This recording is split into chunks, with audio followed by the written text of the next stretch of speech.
جیسے انسان شریعت کے مکلف ہیں ویسے ہی جنات بھی شرع کے مکلف ہیں۔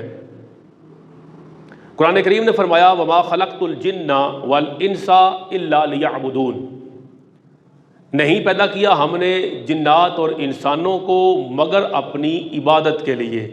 تو جنات اور انسان ان کی تخلیق کا مقصد مالک نے فرمایا عبادت کرنا، تو عبادت کے مکلف جہاں انسان ہیں وہاں جنات بھی ہیں۔ اسی لیے جنات کو ماننا یہ ہمارے عقائد میں داخل ہے، اس لیے کہ جنات کا وجود یہ قرآن سے ثابت ہے۔ جنات کے بارے میں اسلامی عقیدہ یہ ہے کہ اللہ تعالیٰ نے جنات کو آگ سے پیدا فرمایا، 14ویں پارے کے اندر ہے۔ ان جنات میں بعض جنات وہ ہیں کہ جنہیں یہ طاقت دی گئی ہے کہ جو شکل چاہیں وہ بن جائیں، شرح المقاصد کے اندر ہے۔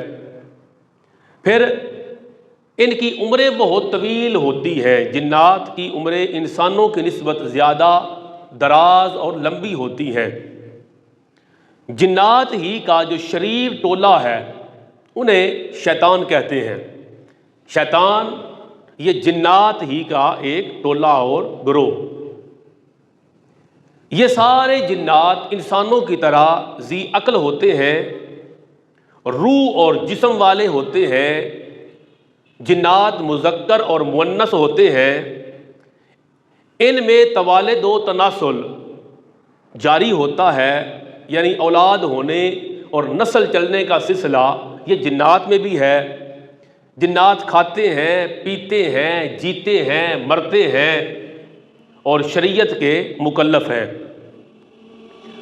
جنات میں مسلمان بھی ہیں اور کافر بھی، لیکن ان کے کفار وہ انسانوں کی نسبت زیادہ ہیں، یعنی جتنے مسلمان ہیں جنات کے اندر کافر زیادہ ہیں اور مسلمان تھوڑے۔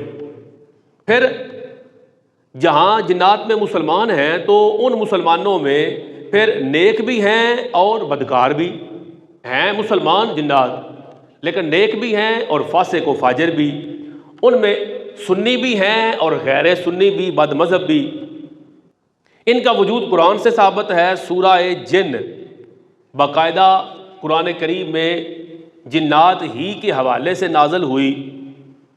ان کے وجود کا انکار کرنا کفر ہے۔ بعض لوگوں نے کہا کہ بدی کی قوت کا نام جن ہے، تو ایسا کہنا بھی شریعت کے خلاف ہے۔ یہ باقاعدہ وجود رکھتے ہیں۔ اللہ نے انسان کو مٹی سے بنایا، مالک نے فرشتوں کو نور سے بنایا اور جنات کو آگ سے تخلیق فرمایا۔ تو جنات کے حوالے سے یہ باقاعدہ اہل ایمان کا جو عقیدہ ہے وہ میں نے آپ کی خدمت میں عرض کیا۔